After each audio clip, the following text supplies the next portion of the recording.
de Nice. Dans la colline du château, une tradition niçoise est née et perdure depuis plus de 100 ans. C'est l'incontournable.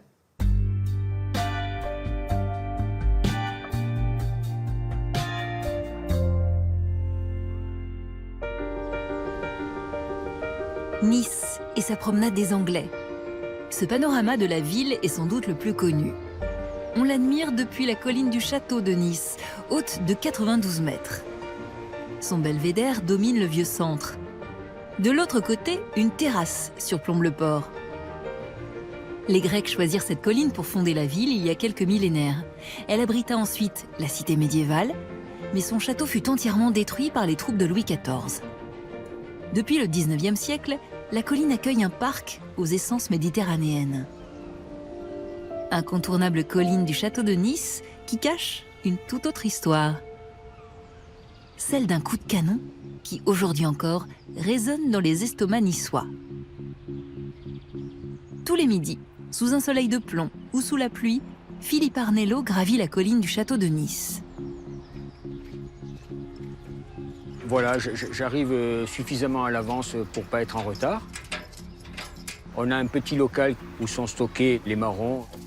C'est une bombe de feu d'artifice, c'est-à-dire à l'intérieur, ça fait que du bruit. Il n'y a pas de couleur, il n'y a pas d'étincelles, il n'y a pas d'étoiles bleues, jaunes, rouges, dorées. Ça ne fait que du bruit et une boule de fumée. Donc je mets le marron et j'attends midi pile.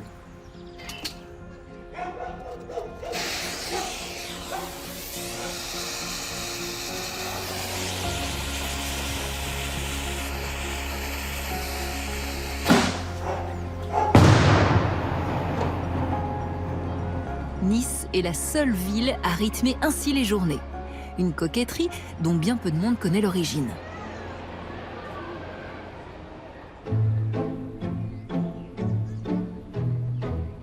Jean-Luc Gagliolo est spécialiste du patrimoine de Nice.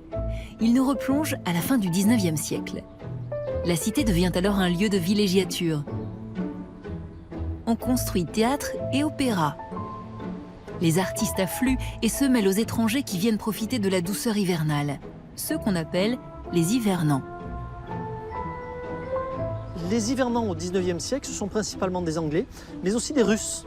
C'est-à-dire que ce sont des populations aisées qui vont vouloir passer l'hiver dans des conditions agréables. Ils goûtent les plaisirs de l'ensoleillement, ils goûtent les plaisirs de la fête.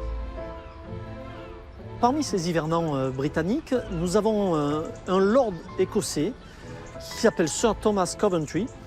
Alors c'était un lord au sens véritablement de la noblesse. Il vient profiter de la vie avec son épouse, bien évidemment, à Nice. Dès l'hiver 1849, le couple prend résidence dans l'hôtel le plus luxueux de la ville, l'hôtel Chauvin. Ils font partie des hivernants les plus assidus, revenant chaque année de septembre à avril.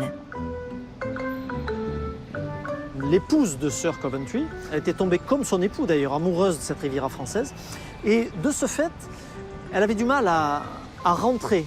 Elle profitait avec ses amis, elle devisait allègrement, courtoisement, le long des rives du Paillon, le long du bord de mer, évidemment, sur la promenade dite des Anglais, les fameux Anglais. Et cette dame donc ne rentrait pas à l'heure voulue, à midi. Et difficile pour Thomas Coventry de retrouver sa femme dans les ruelles du Vieux-Nice. Sir Thomas Coventry n'appréciait que modérément de ne pas trouver son épouse à l'heure dite, à midi précisément, pour partager le repas. Et donc, à force de mécontentement, il va chercher une solution. Et donc, il propose au maire de Nice et au conseil municipal d'installer tous les jours un tir au canon à midi. Ce tir au canon prendrait place sur la colline du château, là où nous sommes, et permettrait à son épouse de mesurer qu'il est l'heure de rentrer. Thomas Coventry s'inspire de la ville écossaise d'Édimbourg. Chaque jour, un coup de canon y est tiré à 13 h pour donner l'heure aux marins. Et encore mieux, ce Sir Coventry va prendre à sa charge tous les frais inhérents à l'installation du canon. C'est-à-dire qu'il demande l'autorisation, mais il paye tout. Cette générosité emporte la décision. Nous sommes en 1861. Tous les jours, un employé municipal posté sur la colline du château allume à 12 h la mèche du canon. Durant plus de 3000 midis et autant de déjeuners réussis avec sa femme, le noble Écossais rythmera la vie des Niçois. Mais en 1869, Thomas Coventry décède et la tradition s'arrête net. Et alors, pendant plusieurs années, les Niçois vont regretter la perte de ce tir au canon, d'autant que, simultanément, ils mesurent que les horloges communales, il y en avait 2, étaient d'une précision assez aléatoire. Et ça va avoir un tel retentissement dans la ville, les Niçois vont tellement protester, qu'il va falloir que le conseil municipal vote une nouvelle délibération. Cette délibération arrive le 19 novembre 1875. Ce jour-là, on vote la réinstauration du tir au canon. Et ce coup de canon n'a plus été interrompu. Depuis, on tire toujours le coup de canon à midi à Nice. Depuis, les normes de sécurité ont évolué, on a fait taire le canon et préféré un marron d'air. Philippe Aranello, artificier de métier, a depuis 24 ans un contrat avec la ville. Il n'a failli à sa tâche qu'à 2 reprises. J'étais en voiture sur la voie rapide avec un accident, voie rapide bloquée, donc j'ai pas pu prévenir quelqu'un pour me remplacer.